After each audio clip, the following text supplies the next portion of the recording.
Jamaah. Yeay. Oh jamaah. Yeay. Alhamdulillah. Mana tepuk tangannya dari Lahat Palembang, Masya Allah. Dan juga jamaah Islami Tunda yang dirahmati Allah, Masya Allah. Alhamdulillah. Kembali lagi di Islami Tunda, masih di tema kita pagi hari ini. Please kalau aku marah, tenangin aku ya. Nah ini Masya Allah, sebelum kita lanjut, kita lihat lagi sebuah video tayangan. Tentang konflik lahan antar tetangga, pasutri lansia harus panjat tembok. Coba kita lihat tayangannya, ini dia. Astagfirullahaladzim nih ya. Ini Bib, ini padahal kalau dia ngerti ya, kalau dia ngasih jalannya nih, jalan tanah dia buat jalan itu pahalanya tiap hari ngalir, bener ya Bib ya? Betul, kejam sekali Ini kayak kejam gitu. banget ini. Nah ini dia, coba kita kembali lagi ke tema kita pagi hari ini. Rasulullah pernah bersabda, jika engkau marah katanya lebih baik diam. Nah bagaimana kalau seandainya kayak tadi kita lihat ya, kita udah orang marah sama kita, udah kita baik-baikin, udah kita bujuk, kita rayu dan lain-lain. Tetap aja terus-terusan, malah dia mancing amarah kita balik. Nah ini mau izin penjelasannya bagaimana Bib? Tepuk tangan buat guru kita Habib Nabila Musawa. Izin Ustadz Maulana dan juga guru Ustadz Syam, para guru yang ada di rumah dimanapun berada. Juga ibu, bapak sekalian yang hadir, anak-anakku sekalian, para pemirsa, Islam itu indah. Jadi tadi kita lihat ya Masya Allah, kalau hidup itu kita harusnya ingat mati. Gitu ya. Kenapa? Yang namanya tanah di dunia itu nggak bisa kita bawa mati. Yang kita bawa mati adalah amal kita. Nah contoh tadi dikatakan bagaimana kalau orang marah terus, sementara kita udah menahan diri masih juga marah. Nah jadi di dalam hadis dikatakan kalau marah itu ada satu sunnah lain yang diajarkan Nabi SAW. Idza ghadiba ya ahadukum falyaskut. Kata baginda Rasul SAW ya dalam hadis sahih ya dikatakan bahwa kalau seorang di antara kalian itu marah falyaskut, usahakan untuk diam. Jangan kemudian bicara dalam keadaan marah. Karena kalau bicara dalam keadaan marah, nanti kita akan menyesali kata-kata yang kita keluarkan. Karena kalau udah orang marah itu sudah tidak terkontrol kata-katanya. Nyaci maki, marahin, nyakitin segala macam. Jadi kalau kita marah, diam. Satu gitu ya. Nah bagaimana kalau misalnya diam tapi kok rasanya masih marah juga. Kata baginda Rasul SAW, idza ghadiba ahadukum wahwa qaim falyajlis. Kalau kalian itu marah lalu kemudian terus dalam keadaan sedang berdiri, duduklah kalian. Karena duduk itu mengurangi marah, ya. Kalau misalnya masih juga marah juga, falyattaji, kata Rasul SAW, maka berbaringlah. Berbaring itu mengurangi marah. Nah dari ini semua bagaimana kalau kita sudah berkurang marah kita udah nggak marah, tapi orang itu terus marah sama kita. Usahakan nasihati, karena nanti kalau kita biarin dia yang masuk neraka. Ya. Nasihatinya bagaimana? Ingatkan sama Allah. Ya. Dalam satu kesempatan Rasul SAW melihat ada orang marah-marah mukulin pembantunya. Lalu kata Rasul, ya Abdullah, wahai hamba Allah, ketahuilah Allah itu lebih berkuasa menyiksa kamu dibanding kamu menyiksa pembantu kamu itu. Nah kalau kita dimarahin di depan orang, terus orang itu terus bicara marah, kita sudah nahan diri, dia masih marah, kita katakan sama dia, wahai hamba Allah, sungguh Allah maha membalas. Apa yang kamu caci maki ke saya, Allah bisa membalas lebih besar dari itu di hari kiamat. Supaya dia juga diam, dia tidak kemudian terus menerus marah. Kalau sudah dinasihatin masih marah juga bagaimana? Maka ada satu contoh dari seorang salafus saleh, ya Imam Ja'far as-Sadiq, ya dikatakan beliau dimarahi orang di depan orang banyak. Terus dia diam. Sampai lama orang itu akhirnya puas, terus orang yang marah itu pergi. Terus orang-orang pada bilang, wahai sibtir Rasul, wahai cicit Nabi Muhammad SAW, kenapa enggak dibalas tadi? Itu orang itu marah-marah sama kamu di depan banyak orang, kamu malah biarin aja gitu ya. Lalu jawab Imam Ja'far as-Sadiq, kalau saya balas idam mitluhum, saya akan sama dengan dia dosanya. Nauzubillah. Nah yang kedua Mas Fadli, kata Imam Ja'far as-Sadiq, saya tidak pernah diajari satu kata pun mencaci maki orang dari kecil. Jadi saya tidak tahu cara membalas. Wah, jadi gini Bib ya, Mudah-mudahan kalau kita lagi begitu. marah berdiri, kita Iya. duduk Betul. ya. Kalau kita duduk itu mungkin setan masih ada nih. Betul. Duduk masih marah, kita tiduran. Berbaring. Kalau kita berbaring masih marah berarti kita setannya ya Bib ya. Tepuk tangan dulu dong buat Habib Nabila Musawa. Masya Allah, makasih banyak Habib. Jazakallah khair ilmunya jamaah. Ada yang maju. Iya. Saya maju karena mau Oh. nanya. Oh mau nanya, tapi Iya. masuk dulu dong ke segmennya. Kita masuk ke segmennya Ustadz bertanya, kami menjawab. Nah, Yo. ada 3 bapak-bapak di sini ya. Ah. Aku nanyanya di sini aja. Ya Allah nggak ngaruh dong. Kirain mau nanya bapak. Ibu boleh berdiri Bu. Iya Saya perkenalkan mau nanya dirinya. dulu. Ya, perkenalkan. Assalamualaikum warahmatullahi wabarakatuh. Waalaikumsalam warahmatullahi wabarakatuh. Baiklah, di sini nama saya Nur Hayati dari Sumatera Selatan. Masya Allah tepuk tangan dong buat Ibu Nur Hayati. Ustadz mau nanya apa? Saya mau nanya kepada ibu. Ibu punya anak Punya berapa? 2. Ibu pernah marah nggak sama anak? Pernah. Kenapa? Saya tidak senang dengan anak saya tidak nurut cerita. Oh tidak nurut cerita. Omongan maksudnya. Iya itu omongan. Tidak nurut omongan. kata-kata orang Ya. tuanya. Terus diapain ibu kalau marah sama anak? Sampai saya usir dari rumah. Ya Allah, Bu. Ya, kejam amat Bu. Nih, Iya. ini anaknya bukan Bu yang diusir dulu, bukan Ibu ya. Iya, udah mau nanya apa Ya, lagi? Itu Udah. aja. Iya. Ya. Ibu coba ucapkan anakku. Anakku, Ngomong sendiri. Nama sayang. anakku jangan tidak menurut cerita saya. Apabila tidak menurut cerita saya tidak menganggap lagi anak. Astagfirullah. Jadilah dia anak orang lain. Iya, anggap anak orang lain ya Bu Ya. ya. Alhamdulillah, Ah. untung saya pilih ibu. Ya, kenapa? Ibu itu alhamdulillah matching sama kita. Kenapa begitu? Ciputnya. Oh iya ciputnya. Makasih banyak Ibu Nur Hayati. Ya. Tepuk tangan dong buat Ibu Nur Hayati. Assalamualaikum warahmatullahi wabarakatuh. Waalaikumsalam warahmatullahi wabarakatuh. Baik, mohon maaf. Marah boleh. Izin Habib, izin Sasam. Marah boleh. Tapi jangan sampai main tangan kepada anak, mukul anak. Maka perang sangat penting dibutuhkan dari seorang ayah ataupun ibu. Dalam hal ini orang tua terhadap anak. Mohon maaf, saya alhamdulillah bersyukur.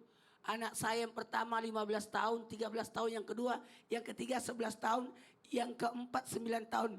Empat-empatnya saya tidak pernah marah sama anak saya.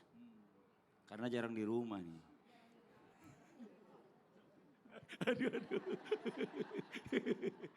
Saya selalu ditanya, kenapa Ustaz tidak pernah marah sama anak? Karena ridha Allah, fi ridal walidain, sutullah, sutul walidain. Ketika orang tua marah kepada anak, saya khawatir Allah juga marah sama anak saya. Maka saya tidak pernah mau marah sama anak.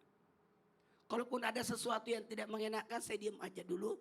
Nanti anak saya sadar, abah enggak suka ya? Iya enggak suka, nak. Jangan ya. Iya. Jangan sampai anak diusir.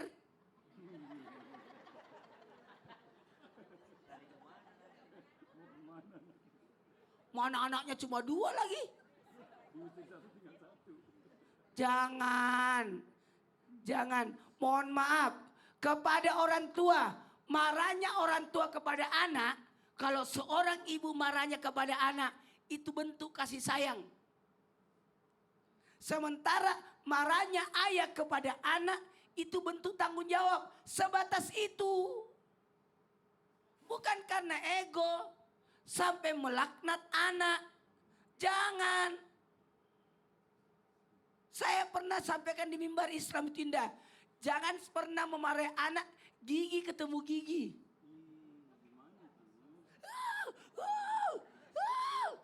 Kenapa? Dikhawatirkan anak itu pendek umurnya. Nauzubillah min zalik. Karena bentuk kebencian terhadap anak. Salah satu yang memendekkan umur adalah durhaka sama orang tua. Nauzubillah. Kalau anak dicap masuk pada kategori durhaka sama orang tua, maka dipendekkanlah anak umurnya. Nauzubillah min zalik. Jadi jangan pernah marah sama anak, apalagi sampai ngusir. Ya Allah yang mana sih orangnya? Yang ini. Iya. Anaknya cuma 2. Diusir 1 tinggal 1. Diusir dua-duanya gak punya anak. Kalau Ustadz Maulana anaknya 4, diusir 2 masih ada 2. Jangan juga ya. Jangan. Makasih banyak Ustadz Maulana. Tepuk tangan buat Ustadz Maulana. Masya Allah. Oke, kita lanjut lagi. Waktunya sekarang kita kasih kesempatan buat jamaah yang ada di studio, mewakili di rumah, untuk curhat sama guru-guru kita. Tapi sebelumnya kita masuk dulu ke segmennya Curhat Dong Ustadz. Iya. Kami curhat. Oke, yang mau curhat boleh silakan angkat tangannya. Yang mana? Wah, ya bentar, bapak-bapak dulu nih. Kaum minoritas Pak di studio. Sini Pak, boleh maju Pak. Silakan Pak, izin. Boleh maju. Jarang-jarang nih bapak-bapak Iya. curhat nih. Perkenalkan dirinya Pak, silakan Pak. Assalamualaikum warahmatullahi wabarakatuh. Waalaikumsalam warahmatullahi wabarakatuh. Nama saya Budi Rianto dari Majelis Taklim Al-Ikhlas Kabupaten Lahat. Banyak durenya itu loh Pak. Oh duren, bawa Iya, Pak. Sumatera Nggak Selatan. apa-apa. Tepuk tangan dong. Bawa, bawa. Masya Allah luar biasa. Bawa, Pak bawa. Budi. Bawa duren. Tapi busuk. Durennya Masa duren busuk dikasihkan? Namanya tempoyak. Iya. Pak silakan Pak mau curhat apa Pak Budi? Sini Pak Budi, Nah, sini nih. Pak Budi, sini Pak Budi. Iya. Pak Oke, Ustadz lihat depan. mau curhat. Iya, ya, silakan Nah, lihat ini depan Pak biar di rumah Masalah juga ngeliat. ini, masalah guru-guru ngaji. Guru-guru ngaji. Nah ini kami ini cerita dulu. Nah ini kami ketua BKPRM itu sampai 3 periode. Oh gitu. Iya, jadi yang ngurusi guru-guru ngaji Badan Komunikasi Pemuda Remaja Masjid Indonesia. Oke, oh Masya Allah. Yang di Terus? mana-mana yang judulnya TKTPA itulah. Nah ini guru-guru ini kami sampai sekarang itu berpikir sedih juga. Ini guru-guru ini kalau dibantu pas ada bantuan kayak jamur. Banyak banyak. sekali. Oh banyak. Banyak sekali. Pas lagi ada bantuan. Pokoknya semuanya guru ngaji, guru Semuanya ngaji, guru Ustadz ngaji. kepengen, ya, Iya, kepengen iya, iya. Terus? kepengen dipanggil Ustadz. Iya, kalau nggak ada bantuan. Pas enggak ada bantuan, seandainya umpama ini ada 500, tinggal 50. Itu Wow. betul-betul Oh, yang saya Masya ceritakan ini. Allah. Jadi menurut saya ini gimana? Oke. Ini bantuan di stop, kalau diteruskan berarti guru-guru ngaji itu bohong. Karena demi bantuannya. Coba Iya, kita minta tanggapannya Ustadz Syam dulu nih. Silakan Ustadz Syam.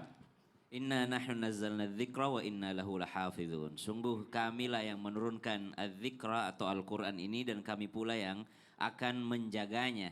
Berarti mau ada guru ngaji ataupun berkurang ataupun ada bantuan, tidak ada bantuan, tetap Al-Quran itu akan senantiasa terjaga karena memang Allah sendiri yang menjaga Al-Quran itu. Jadi kita sebagai guru ngaji ini tidak usah kegeeran juga gara-gara saya dia bisa ini, gara-gara saya ini, gara-gara saya ini. Itu yang pertama. Kenapa? Karena memang Allah yang akan menjaganya. Sama seperti dakwah. Dakwah itu akan sampai seperti Nabi Ibrahim alaihissalam. Ketika Nabi Ibrahim memanggil orang-orang datang ke Mekah, dahulu Nabi Ibrahim pesimis gimana cara mereka datang ke Mekah. Tapi sekarang subhanallah, coba lihat daftar antrinya orang ke Mekah itu. Oh, coba lihat berapa yang lama. tawaf tuh ya. Betul, Oh, subhanallah. Itu memang Allah yang menyampaikannya, ini yang pertama. Jadi kita sebagai guru mungkin jangan kegeeran juga bahwa gara-gara kita gitu, yang pertama. Kemudian yang kedua, masalah bantuan tadi apakah tetap diteruskan? Tetap diteruskan Pak. Apalagi memang itu amanah dari pusat mungkin ya untuk memberikan bantuan. Nah urusan ada yang datangnya pas ada bantuan saja kemudian hilang ketika tidak ada bantuan, biarlah itu urusan dia dengan Allah Subhanahu wa taala. Tetap kita karena kita yang diberikan amanah untuk menyalurkan, ya tetap kita menyalurkannya. Dan pesan untuk seluruh guru ngaji dan kami juga guru ngaji, Masya Allah yang paling kita ingat adalah khairukum man ta'allamal Qur'an wa 'allamah. Sebaik-baik daripada kalian adalah yang belajar Al-Qur'an Masya kemudian Allah. mengajarkannya. Nah, kita pengen jadi umat terbaiknya Nabi sallallahu alaihi wasallam Amin. dengan cara belajar mengajar Al-Qur'an. Ya. Seperti itu mungkin. Ditambahkan Habib, Fadl Habib. Ya baik Ustadz yang dari Lahat ya dan juga mungkin juga para guru ngaji di berbagai daerah. Ada satu doa diajarkan Nabi Sallallahu Alaihi Wasallam ya bahwa kita terutama nih para guru khusus adalah guru ngaji yang ngajar kalam Allah Al-Quran ya. Doanya apa? Kata ada seorang sahabat yaitu Sayyidina Umar ibn al-Khattab radhiyallahu anhu ardah. Beliau itu senantiasa membaca doa ini. Doanya begini. Allahumma ja'al amali kulluhu salihah. Ya Allah, jadikan amal saya itu seluruhnya adalah amal saleh. Amin. Kemudian waj'alhu kulluhu liwajhika khalisa. Ya Allah, jadikan amal saya itu seluruhnya adalah ikhlas karena Engkau, bukan karena tadi gaji, karena duit, karena yang lain-lain ya. Wala taj'al li ghairika fihi syai'a, dan jangan Engkau jadikan amalku untuk selain Engkau sedikit pun. Yuk kita ajarkan kepada para guru ngaji dan juga mungkin yang sekarang sedang pada nonton, yuk kita amalkan doa ini. Supaya apa? Supaya amal kita ikhlas, bukan karena tunjangan, bukan karena uang dari pemerintah, bukan karena yang lain. Makasih banyak nih Pak Budi nih. Mungkin mudah-mudahannya gara-gara Pak Budi curhat besok buru ngajinya muncul semua walaupun gak ada bantuan. Amin. Nah ini buat jamaah Islam itu yang ada di rumah jangan kemana-mana. Setelah ini kita lanjutkan lagi pembahasan kita tentang tema please kalau aku marah tenangin aku ya. Tetap di Islam itu Indah. Jamaah. Oh jamaah. Alhamdulillah.